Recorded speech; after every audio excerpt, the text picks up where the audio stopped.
బులెటిన్లో మరో breaking news చూస్తున్నాం. ఏఐసీసీ పిలుపు మేరకు టీపీసీసీ ఆధ్వర్యంలో అదానికి వ్యతిరేకంగా నిరసనలు తెలుపుతున్నారు. అసెంబ్లీ ఎదుట గన్ పార్క్ నుంచి ఈడీ కార్యాలయం వరకు ర్యాలీగా వెళ్లారు. ఆఫీస్ ముందు భారీ ధర్నా నిర్వహిస్తున్నారు. అదాని మెగా కుంభకోణంపై విచారణ జరపాలని డిమాండ్ చేస్తున్నారు. సెబీ చైర్మన్ అక్రమాలపై జేపీసీ వేయాలి, సెబీ చైర్మన్ రాజీనామా చేయాలని, దోషులకు చట్టపరంగా శిక్షించాలని డిమాండ్లతో ఈ ఆందోళన చేపట్టారు.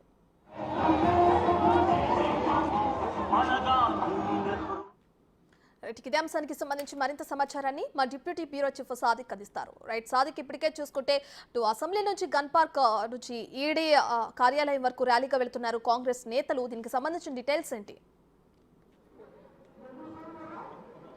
ప్రస్తుతం అయితే ఈడీ కార్యాలయం దగ్గర కాంగ్రెస్ శ్రేణులందరూ కూడా ధర్నా చేస్తున్నారు. సెబీ అదేవిధంగా అదాని ఆస్తులపైన జాయింట్ పార్లమెంట్ కమిటీ వేయాలని కూడా డిమాండ్ చేస్తున్నారు. మనతో మాట్లాడడానికి ఎమ్మెల్సీ బల్మూర్ వెంకట్ గారు ఉన్నారు. వెంకట్ గారు అడిగి విషయం సార్, ఏంది ఈ జేపీసీ వేయాలని మొదటి డిమాండ్ చేస్తున్నారు, అయినప్పటికీ బీజేపీ ప్రభుత్వం మోడీ ఎందుకు ఇట్లా తాసారం చేస్తున్నారు, ఏంటి మీ డిమాండ్స్ ఏంటి? ఇప్పుడు సెబీ చైర్మన్ వారి హస్బెండ్ ఏదైతే ఇతర దేశాలలో అదానికి సంబంధించిన కంపెనీలో దానికి సంబంధించి ఏదైతే ఇన్వెస్ట్మెంట్ చేసిరని ఆధారం ఉన్నప్పుడు దానికి సంబంధించి జేపీసీని వేయాలని చెప్పని మొట్టమొదటికెళ్ళి కూడా డిమాండ్ చేస్తున్నా అదానీ అంబానీని కప్పుపుచ్చడానికి కొంతమంది వ్యక్తుల్ని కాపాడడానికి బీజేపీ పార్టీ వ్యవహరిస్తుందని చెప్పి వేరే దర్యాప్తు సంస్థతో మేము ఇన్వెస్టిగేషన్ చేస్తాము, కానీ జేపీసీ ఏమైనా ఒక మొండి వైఖరి బీజేపీ పార్టీ వ్యవహరిస్తుంది కాబట్టి దానిపైన నిరసనగా భారతదేశ వ్యాప్తంగా ప్రజలకి తెలిసే విధంగా, దానితో పాటు ఏదైతే ప్రజలకి తెలిసే విధంగా దాంతోపాటు కేంద్ర బీజేపీ ప్రభుత్వంపై ఒత్తిడి తీసుకొచ్చే విధంగా దేశవ్యాప్తంగా ఏదైతే రాహుల్ గాంధీ గారు అదేవిధంగా ప్రతిపక్ష పార్టీలు అన్ని కలిసి పిలుపు మేరకు ఈరోజు అన్ని రాష్ట్రాల్లో కూడా పెద్ద ఎత్తున ఆందోళన కార్యక్రమాలు చేపడుతున్నాం. తప్పనిసరిగా జేపీసీ వేసే వరకు మా యొక్క ప్రొటెస్ట్ ఇదే విధంగా కొనసాగుతుంది. బీజేపీ ప్రభుత్వంపై ఒత్తిడి తీసుకొని వస్తూనే ఉంటాము. ఎవరైతే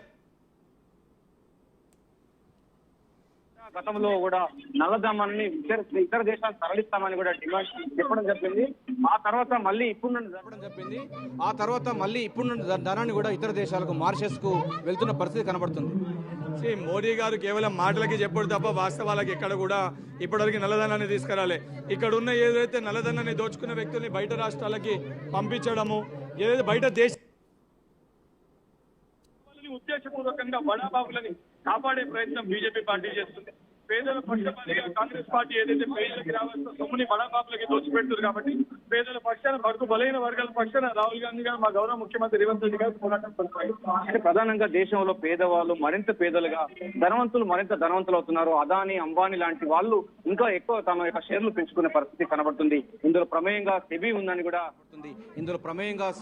కూడా మీ పార్టీ చెప్తా ఉంది. సో డిమాండ్ ఏం చేయబోతున్నారు, ఇంకా దీనిపైన ఎట్లా పోతున్నారు?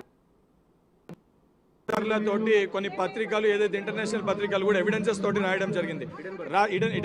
ఎవిడెన్సెస్ తోటి రాయడం జరిగినప్పుడు ఇడెన్బర్గ్ కూడా దానికి సంబంధించి ప్రస్తావించడం జరిగింది. మరి జరిగినప్పుడు దానిపైన జేపీసీని వేసి నిజంగా తప్పు చేయకపోతే బీజేపీ పార్టీ నిరూపించుకోవచ్చు కదా, కానీ కప్పుపుచ్చే ప్రయత్నం చేస్తున్నారంటే వాస్తవానికి కావాలనే ఉద్దేశపూర్వకంగా బీజేపీ పార్టీ ఈ బడాబాబుల వెనుక ఉండి వాళ్ళని కాపాడుతుంది. 100% దీన్ని కాంగ్రెస్ పార్టీ పోరాడి అరికడుతుంది.